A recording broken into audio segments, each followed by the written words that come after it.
What's up, guys? This is Breakline Fishing. Today I'm going to be doing a top 5 best baits and tactics to catch bass in deep water. Now, fishing deep is something that sooner or later all bass anglers must face. It can be kind of daunting to many anglers, just because, fishing deep, you are fishing in pretty much open water, whereas, fishing shallow, you are fishing structure that you can see. And just fishing in deep open water like that a lot of times can be challenging for many anglers.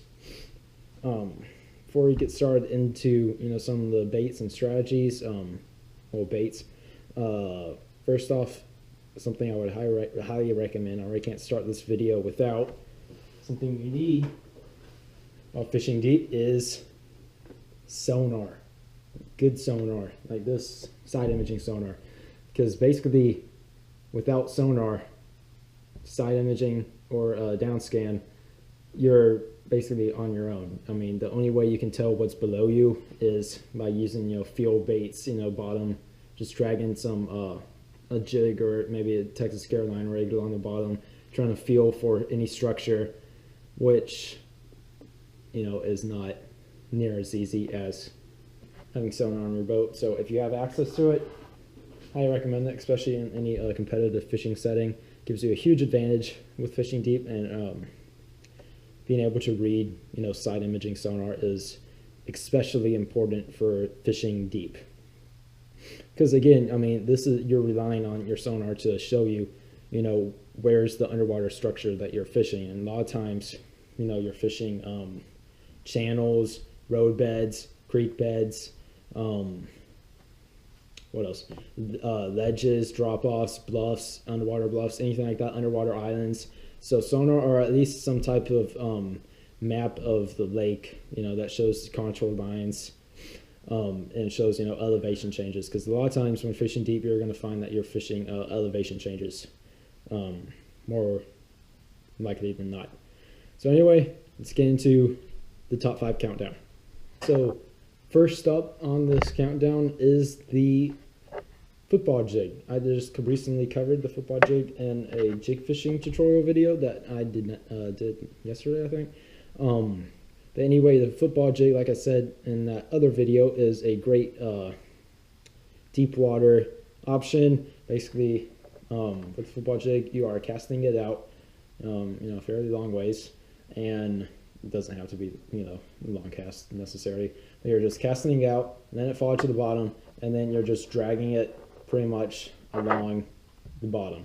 So, you're fishing a football jig on a hard, rocky bottom.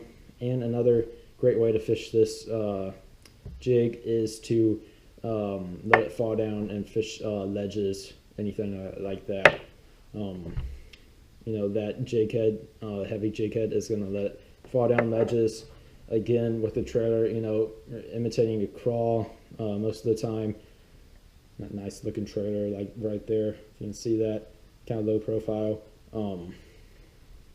Imitating a crawl, letting that trailer do its thing, work, its action as it falls down the ledge, or while we're dragging it along the bottom. Kind of rocky bottom, anything like that. Football jig's a great option. I am usually fishing a football jig. This is a rod that I do fish jigs with. I have a Swimbait tied on. We'll be getting into swimbaits in a little bit, but just a stiff rod, great for a football jig. Just a jig rod, nothing different than a rod that you will be using a flipping jig with for the most part. And a lot of times when you're fishing a football jig, you may want to use fluorocarbon, because you're not dragging it through particularly heavy cover. Anything like that, you're trying to imitate crawfish, going from rock to rock and going down ledges and stuff like that. And so fluorocarbon is a great type of line for that. Usually I'll recommend 15 to 20 pound fluorocarbon. Anyway, that's a football jig. That is number 1. This is in no particular order, by the way. So moving on to number 2. So moving on to number 2. Number 2 is the deep diving crankbait. Deep diving crankbait is generally a crankbait that goes anywhere from 10 to 20 feet. Most of the time when I talk about fishing deep, I'm talking about 20 plus feet. But the deep diving crankbait is a great alternative for anywhere in that range, depending, you know, on the crankbait that you have.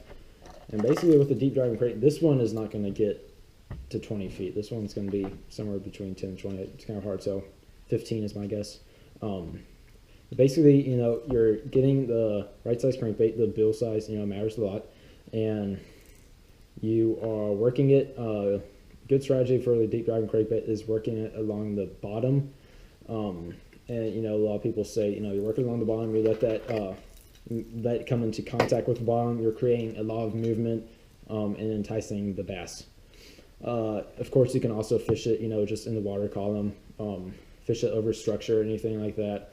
You know, some of these crankbaits float up, so, you know, kind of stop and go, let float up some, and then let get down some more. It's a great way to fish these type of crankbaits, or any type of crankbaits. But yeah, I mean, for the most part, you are fishing a deep diving crankbait like you would, you know, any other type of crankbait. But again, you know, you are, a lot of times a good way to fish is to bounce off the bottom like that. Good one, you know, when the bass are deep. The bass have to be, you know, a little more aggressive. If they're not biting the crankbait, I would swap to something else. This is another deep diving crankbait I got. I mean, color wise, you just, you know, go with normal crankbait, you know, color spectrum. I will probably be posting a crankbait tutorial video sooner, so I'll go over crankbait color in more depth in that video. But anyway, guys, let's move on to the number 3 option. So the third option is one of my favorites, the soft plastic swim bait. I really like to fish soft plastic swim bait. I prefer over any hard body swim baits, especially, you know, these ring style swim baits like this one I got here. This is actually a custom made swim bait that I made. Like I say in many of my videos, if you want to order any of these custom soft plastics that me and my friend make, then let me know in the comments. That is a baby bass color. And anyway, with the soft plastic swim bait, usually I do like a larger size. Like this is a 4.8 inch, and some of the other soft plastic swim baits I like to fish, Kitech 4.8 inch fat body. I don't know, I just have good success with the you know, that ring style of soft plastic swim baits. I mean, of course, there are, you know, many types of soft plastic swim baits. You don't have to fish the ring. That's just kind of a personal preference. I've had good success on these. And, you know, the swim bait, the soft plastic swim bait, you can basically rig it in several ways. My favorite way to rig it is just to open hook on a swim bait jig head. You know, you're just weaving it through the hook. Usually I cut off the tip of the swim bait just to let it form to the end of the jig head a little bit better. And you can fish it right anywhere in the water column. It's a very versatile bait. A lot of times you can fish it where you will fish spinner baits, and it works around grass. But as far as, you know, deep water applications, heavier jig that's a fall down to the bottom, you can slow roll it over cover. Like I said before, it can work in grass. Another way to rig these, I'll probably be making a separate video on soft plastic swim baits. But, you know, besides just the traditional jig head, you can also get jig heads with a little bit of an underspin on it. You know, give it some more action, some more flash, and then you can also rig it with a Texas rig, make it weedless with a weighted worm hook. So, you know, again, you know, a heavy weight on the worm hook, just letting it sink down, and then working it through cover over cover. You know, that weedless will definitely help, because I do get hung up on this sometimes. A lake that you will see me fish a lot in a lot of my videos. This is a great option for it because, like I've said in some of those videos, you know, it's a very deep lake, and some of the main structure on that lake is falling down Christmas trees. So one of my favorite things to do is just to find, you know, the structure with my sonar, and then just work the soft plastic swim bait, you know, over or through, you know, the Christmas trees, and falling down brush piles, anything like that. Yeah, pretty easy one to do. I mean, you know, the power tail is pretty much doing it for you. Again, that's the paddle tail soft plastic swim bait. Great deep diving alternative. You will need a heavy, you know, a stiff heavy rod, you know, just your standard swim bait rod.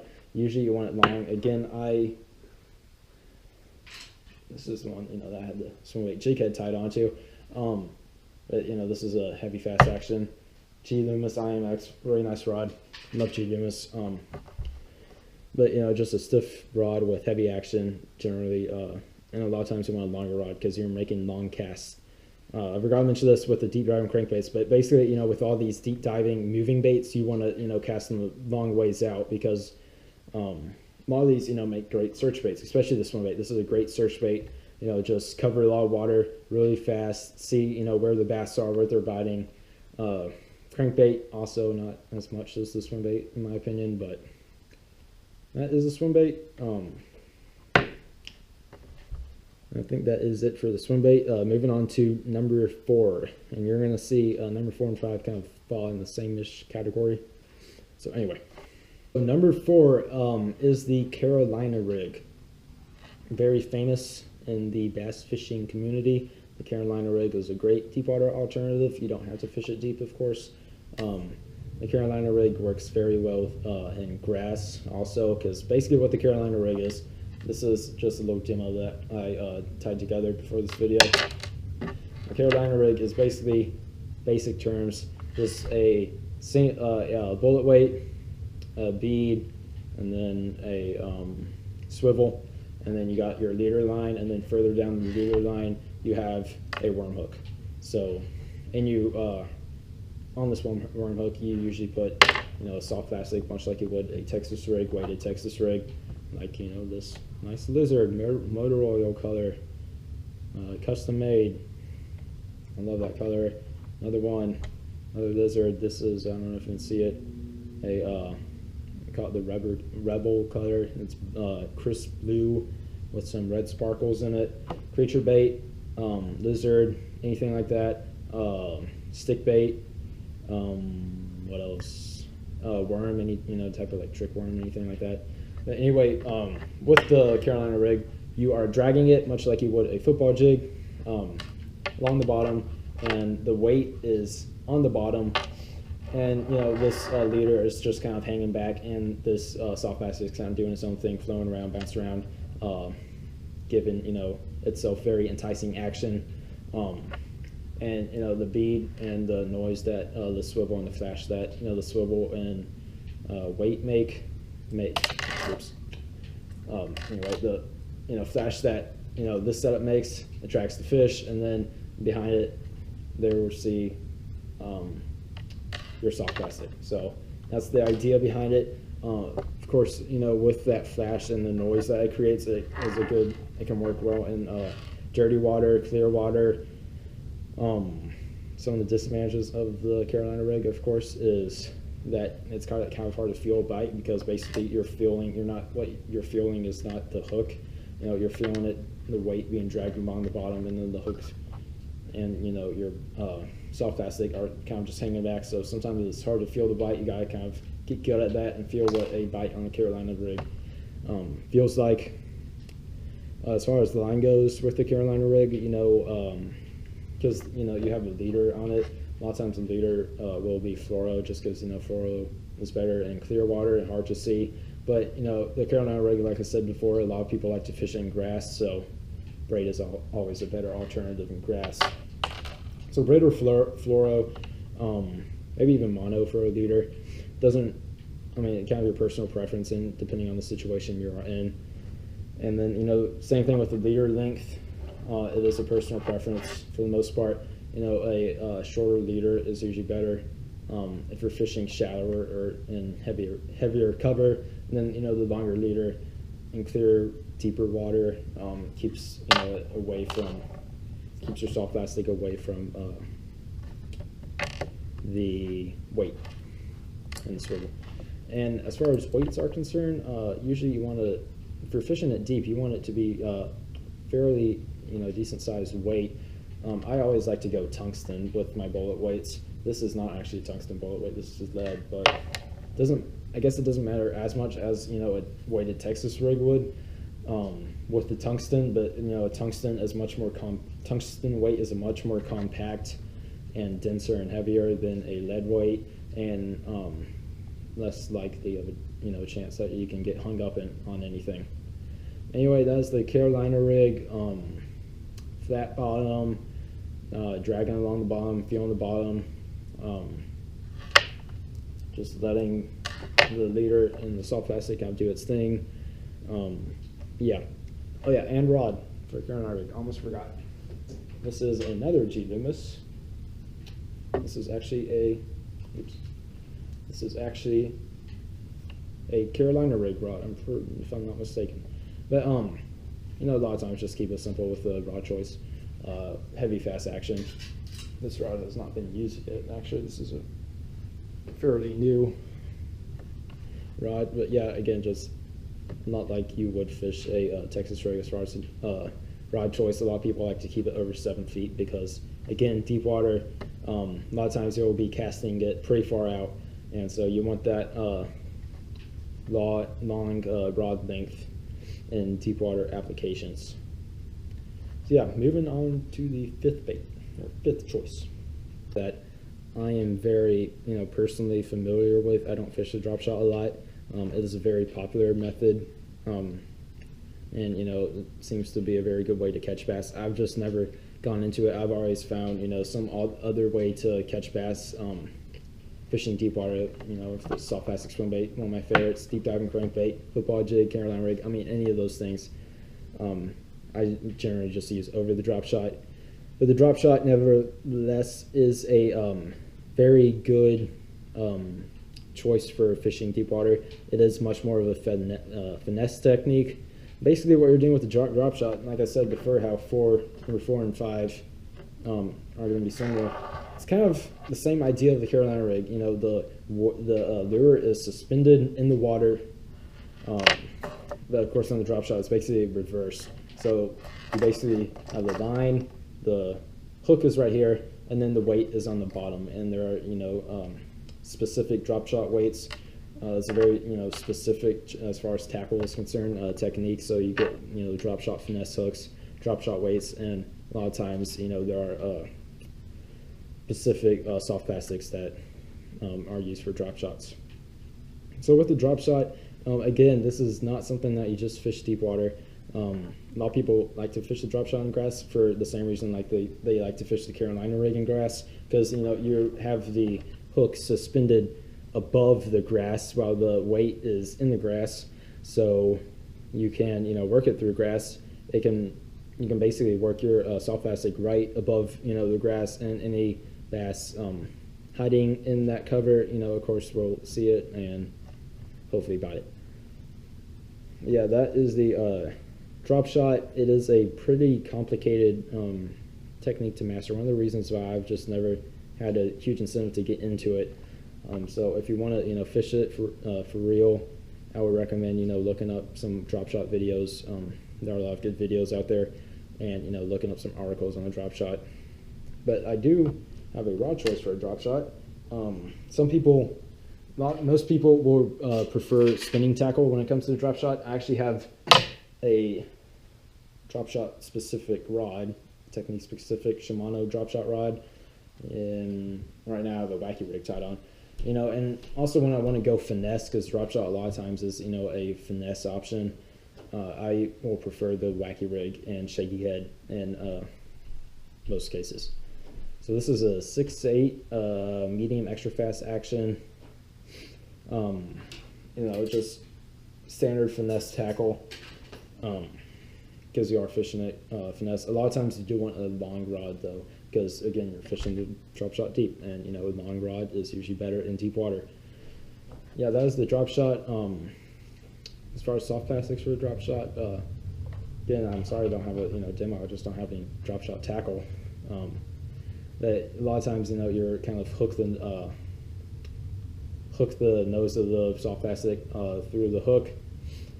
That's a popular way to do it, and then you can kind of rig it a little more Texas rigged and weedless. And then another popular way to do it is go wacky worm. A good company I've heard for drop shot worms is Robo Worm. You can rig those through the nose, wacky style, anything like that. Again, it's a finesse bait, so you are kind of dragging the bait along the bottom much like you would a Carolina rig, or you're kind of shaking it, and then the soft plastic do its thing. So anyway, I think that is about it. With the drop shot, and just look at my notes right here. Oh yeah, the drop shot is not going to be good in as far as the search bait is concerned. You need to know where the bass are, and you need to fish that location because you are fishing the drop shot very slowly. Again, it's finesse tackle, and you are fishing kind of a specific area.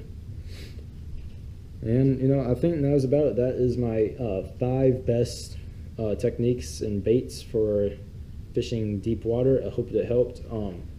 Deep water is something that I was kind of apprehensive about getting, fishing heavily. But, a lot of times, when I was fishing the lake, I didn't know. And, I was going over sonar, I would try shallow, would try deep, and I'll come to the conclusion that the bass are just deep. I mean, a lot of times they go deep in the summer and the winter, and that's, half of the year. So it is something that, all anglers need to know how to do. Again, in general, fishing deep, you are fishing underwater structure, ledges, elevation change, underwater channels, underwater creek beds, underwater, roads, railroad tracks, anything like that is a viable option for fishing deep. Just fishing the underwater structure, you need to find it. That's a very hard part with fishing deep is, finding it. That's when the sonar comes in handy. And yeah, so that is it. So I hope it helped again. There are, of course, many options than these 5 that I listed. And of course, if you want to go into any more depth on any of these, I will be posting, more technique-specific videos covering many of these. And, if you want to do more research, then I will recommend finding more YouTube videos on this stuff, because there's a lot of great information out there. And, there's a lot of different ways people fish these baits, and a lot of times, those ways can work just as well. So anyway, that's the video. Hope you guys liked it. Make sure to like and subscribe. See you later.